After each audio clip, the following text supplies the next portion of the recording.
One of the major factors in people cycling through the judicial system is mental health. And Danica Lewis shares how programs in and out of Wisconsin's prison are saving lives. It's a story you'll only see on News 3 Now. Danica? Well, Eric and Susan, the state runs only one female-only prison up in Fond du Lac. And at best, 4 out of every 5 women who serve time there struggle with a mental illness. That means the vast majority of those inmates need help during and after their sentencing. I wouldn't even consider it a life. I didn't have one. I was consumed with drugs and alcohol. This is really the first time Lisa Stevenson has experienced freedom. The freedom of living alone in her own apartment, the freedom of sobriety. It's not hard not to do them. It's hard to believe I can make it without them. The freedom of freedom. August 22nd will be the first time I've been off paper or parole for 22 years. Stevenson spent those decades between cells and the streets, also struggling with schizophrenia. And while she was addicted to drugs, she didn't always take her medication.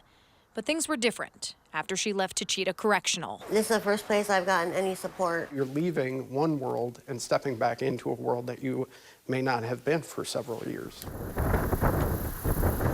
That's where OARS comes in. OARS stands for Opening Avenues to Re-Entry Success. It's a collaboration between the state departments of corrections and health services. It identifies those with the most serious mental health concerns and makes sure they have what they need to go back to the real world and stay out of prison. Re-Entry Disabilities Treatment Director Lars Brown. 97% of our population is at some point going to return to the community.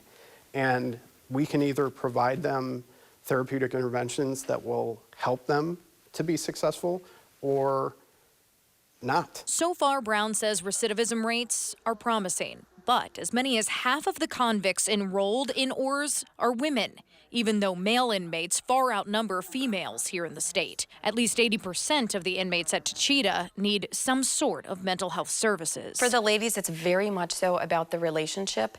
It's not always what we're trying to teach, but how we teach it. Jennifer Millard-Schmitz runs all the programs at Wisconsin's only women's prison.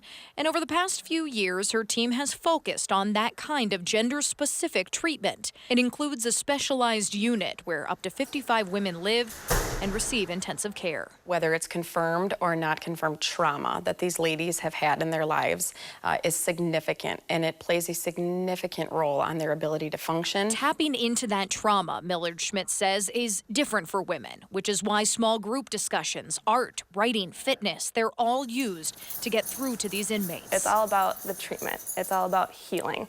And we need to come in here and we actually need to treat them like a human, help them to be listened to, help them to, progress so that they can make better decisions when they leave here. Those are the folks who are going to be your neighbors. They're going to be in your communities. I feel like as many interventions as we can provide, the more chance there is for them to be successful. Which brings us back to Lisa and Lisa. But that's what Lisa does. She just gets right back up. Lisa Hanneman volunteers with an organization called Circles of Support, which helps people face the challenges of leaving prison. That group, along with OARS, helped Stevenson secure her apartment and 2 part-time jobs. Just because they've had a record in the past doesn't mean that they're the same person. People do want to change. Proving when you have the freedom to choose. Just continue striving or striving. You choose to be free. No way I've come too far to give up, and so do whatever it takes to not let that happen. I made it. So Stevenson has a lot to look forward to and is excited to visit 2 new grandkids on the way. Under the new budget, OARS will be available to about 2/3 of Wisconsin counties. That is up from just 41 counties across the state, but Brown would like to see that program be funded statewide. Danica, thank you. Sure.